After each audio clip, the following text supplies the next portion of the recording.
morning from beautiful Brisbane, Australia. Welcome. And if you're here, remember to hit the like button, say good day, send some hearts through, and lots of love to you back. If you're here for the replay, remember we do hashtag replay so I can connect with you. And any questions or comments, please leave them below, and I'm always happy to answer.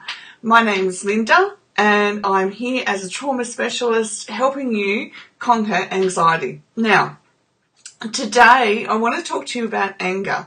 And the reason I do is, apart from the fact that we can always learn more about it, is that as women, it's not often an emotion that we discuss or that we put out there that this is what's happening for us. And if we do, often we don't know where to go with it, or if a friend's feeling angry, we don't know where to go with it either, like what happens from here.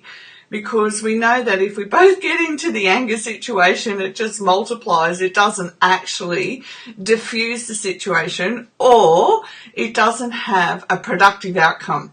So what we want to be able to do is equip ourselves in order that if we're angry, or our partner's angry, or our kids are angry, we can begin to put into place some really good techniques that have productive outcomes the more consistently we put them into place. Okay, so here we go. Today,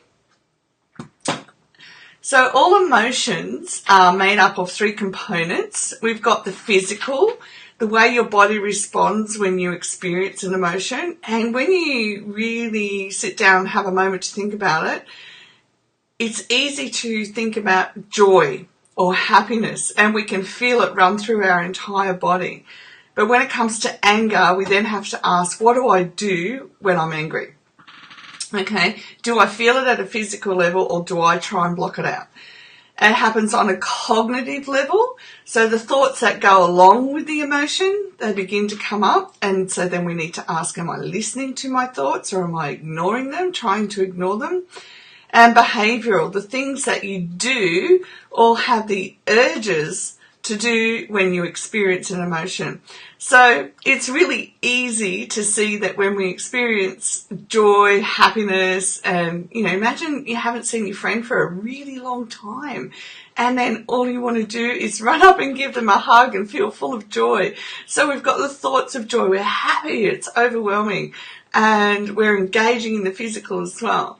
But when it comes to anger, often we've had, especially in trauma, we've had a long time of pushing it down, because the traumatic experiences that we've had have taught us that there's no way out of this. Okay, whatever happened to us, we believed that there was no way out of this because we were out of control at the time.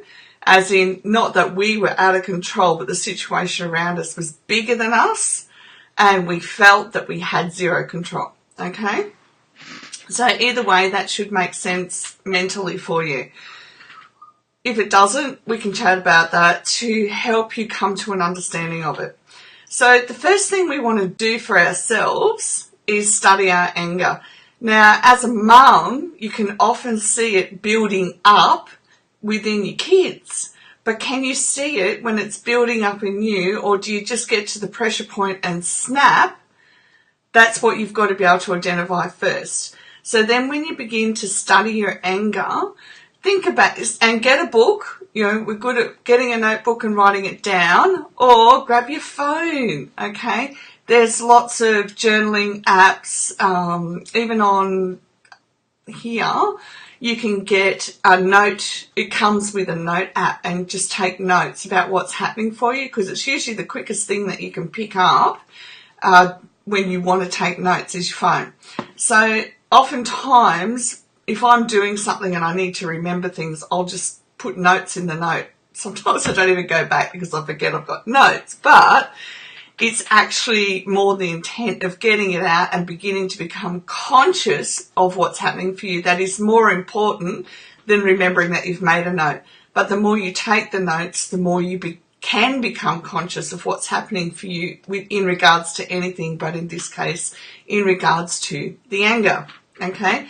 So you want to ask these questions, and you could actually have a little note for each one of these questions if you wanted to, so that you didn't have to write it out every time. So if you put a heading on each page, you could say, what usually makes me angry? And then when you realise that you're about at explosion point is when you go, right, I've got to go back. Okay, normally when you're explosion point that you're not really sane anyhow, because when we get angry, we lose 25% of our intellect, and most of us can't afford to do that, let's face it. So try, even if you have to put post-it notes around, say, make notes. I've got to make notes. I've got to remember to make notes. And when you've got trauma brain, it can be hard to have the memory. So it becomes your choice whether you want to actually do something about this or not. Okay, so you think about what usually makes you angry, and usually you'll find it's consistently something in your day that's making you angry. Where are you when you get angry? So are you at home, or are you getting triggered when you go out all the time? All right. Is it at work mostly? Or even, is it on the public transport or in the car coming home?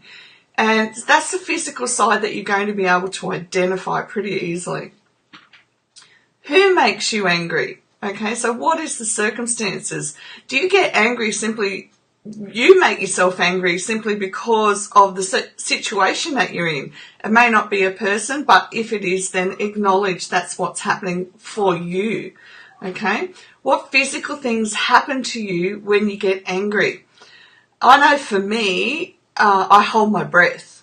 So I don't actually verbalize that I'm angry. I'm still trying to learn to do that. I can do it with my kids because we have mutual communication skills with each other, and we can do that. But with other people, I still find it hard. So I know that physically I begin holding my breath, which is from years ago, okay?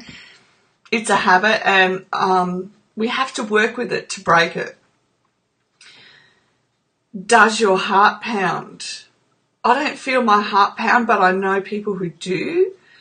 Does your breathing get shallow? Definitely. Do you feel hot? I don't know about you. Do you feel hot when you get angry? I can't think of any. I usually get hot when I get anxious, but I don't get hot when I get angry.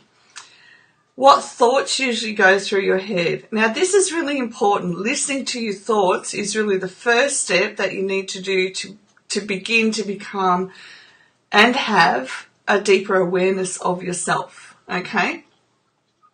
So begin listening to your thoughts on a daily basis, because when you listen to your thoughts, and I've done this for years now, you begin to understand when thoughts that aren't normally your day-to-day thoughts jump in, and you can actually catch your anger right at the beginning, okay? Because you say, well, I know this isn't meant to be this way. What's going on with my thoughts, okay? And do the thoughts that go through your head, are they, this isn't fair, or he's being a jerk, or this shouldn't have happened? And sometimes, not all the time, sometimes we can find ourselves being the ones that point the finger. Them. And we got to remember that there's three pointing back at us. So we're in control. We can examine this situation, and we can be the ones that go, right, well, that's them. I can't change them. And as long as they're not being abusive in any way, shape or form, that's them, and that's okay. But the triggers come up in us for self-reflection in order that we can move into a deeper space of love within ourselves, okay? So we want to peel away the anger, because it's just the first reaction, and what we're actually doing is hiding what we're truly feeling underneath.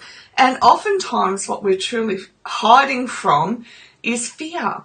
So fear that we feel that we have no control over situations.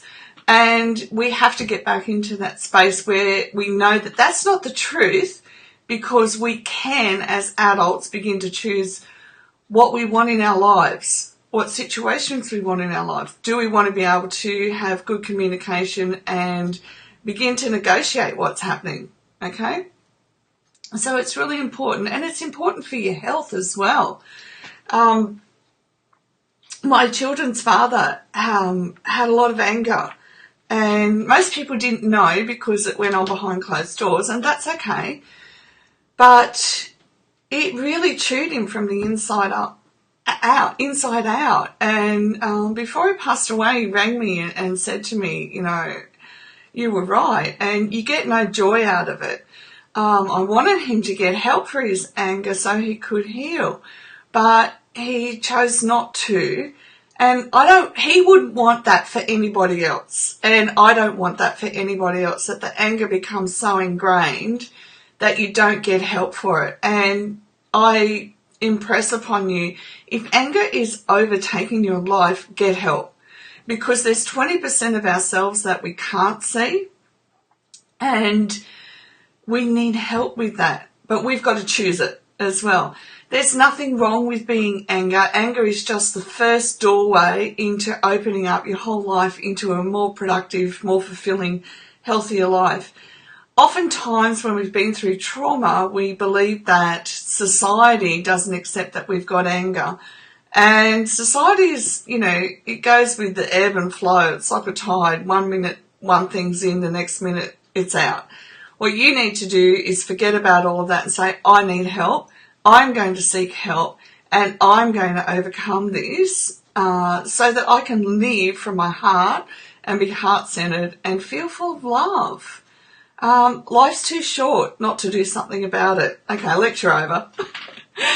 But you also need to ask yourself, or be very observant of, what behaviours do you engage in when you're angry? Do you raise your voice, clench your fists? And remember, also too, when we're anxious, we can be clenching our fists, and our toes can be like that as well. So that's a really good sign to get back in our body as well. So disassociation, it can come into play when we've been triggered into anger as well. I like this one. Do you turn green and say Hulk smash? I think most of us would agree that if we get that angry, we would be saying more than Hulk smash, but I get the context. We're pretty ticked off, okay? And look, here's the deal, all right?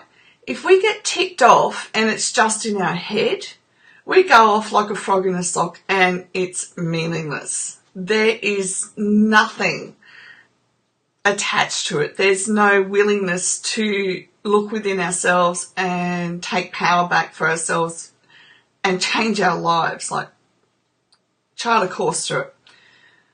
But when we feel righteous anger and we get down deep inside of ourselves, righteous anger compels us to make changes in our lives, okay? So for me, one of the biggest hurdles that I faced was being able to stand up for myself. And it took me, years. But now I'm learning how to do that effectively. So at gym, these guys were really crude. And for the first time in my life, I went and stood up for myself and told the manager and said, this isn't on. And I think as women, we need to be aware of that we've got to get into that place of our personal power so that we do stand up and we do take our power back. And power often has negative connotations, and I'm not talking about power over anyone. I'm talking about the ability to stand up and use my voice for the betterment of all those around me and for the world at large. Righteous anger will make us take actions that help other people. So in that situation, I could see that if another woman other than me had been there and she had trauma, she wouldn't have been able to speak up, and she probably just would have left the gym. And it makes us speak up out in public as well when people are doing things wrong. We have no thought. We just go and do and stick up for other people. And we need to do this in life. We need to be there for each other. Okay, I will be back with more information tomorrow. And I hope you've enjoyed gaining a greater understanding. I encourage you fully to do something about taking all this on board, making notes, writing down the bits that you feel that you can observe this week throughout the coming week so that you begin to catch your anger. Remember, listening to our thoughts will be the first step in order to being able to catch the anger. Pardon me. And from there, we can begin to become more conscious of the other parts as well. All right. Bye for today. I hope you've enjoyed it. Hit me up in the comments down below. If you watch via YouTube, hit subscribe so you can get notified when there's a new video up. And there's one every day, Monday to Friday, because that's what we do. Thank you for joining in and being here. And I will see you all, same bat channel, same bat time, tomorrow. Bye for now.